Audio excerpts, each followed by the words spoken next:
Hi friends, welcome to Chitra's kitchen.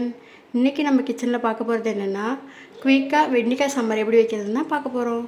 வாங்க பார்க்கலாம். அதுக்கு நம்ம ஃபஸ்ட்டு குக்கரில் 200 கிராம் துவரம்பருப்பு எடுத்துக்கிறோம். பருப்பை நல்லா 2 டைம் கழுவிட்டு எடுத்து வச்சுக்கிட்டோம்.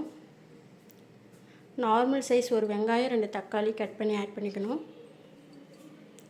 ஆட் பண்ண அப்புறம் அரை ஸ்பூன் பெருங்காயத்தூள், அரை ஸ்பூன் மஞ்சள் தூள், இது ரெண்டையும் ஆட் பண்ணி தண்ணி தேவையான அளவு வச்சுட்டு குக்கரை க்ளோஸ் பண்ணிவிட்டு ஸ்டவ்வில் வச்சு ஆன் பண்ணி விடணும். 5 to 6 விசில் வரைக்கும் வரணும். வந்தோடனே ஆஃப் பண்ணிடலாம். பருப்பு வேகட்டும். இன்னொரு ஸ்டவ்வில் சாம்பார் தேவையான பாத்திரத்தை வச்சுட்டு எண்ணெய் விட்டுக்கணும். எண்ணெய் நல்லா காஞ்சப்புறம் ஆல்ரெடி கழுவிட்டு கட் பண்ணி வச்சுருக்கிற வெண்டைக்காயை ஆட் பண்ணிக்கணும். ஆட் பண்ணி நல்லா வதக்கணும்.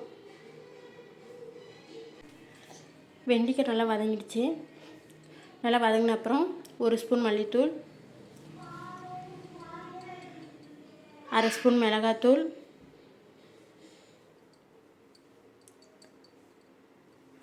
அரை ஸ்பூன் சாம்பார் தூள்,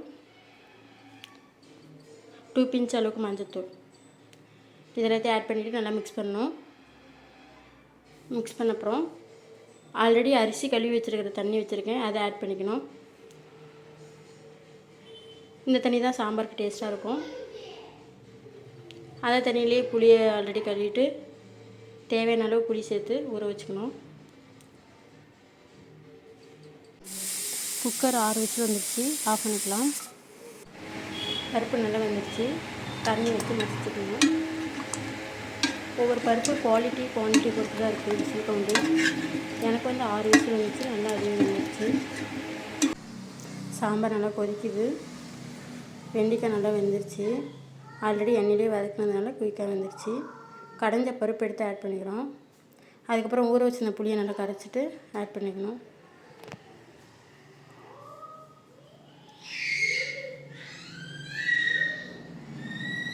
நல்லா மிக்ஸ் பண்ணிவிட்டு தேவையான அளவு உப்பு சேர்த்துக்கிறோம். நல்லா மிக்ஸ் பண்ண அப்புறம் இந்த மாதிரி கொதிச்சா போதும். உடனே ஆஃப் பண்ணிடலாம். ரொம்ப நேரம் கொதிக்கணும்னு அவசியம் இல்லை.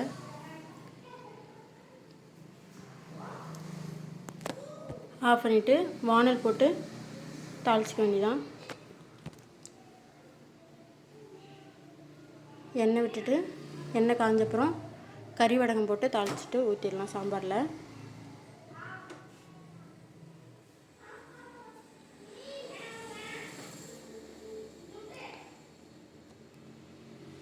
அவ்வளோதான், சாம்பார் ரெடி.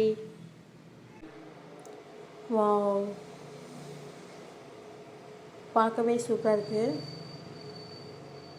வாங்க சாப்பிடலாம்.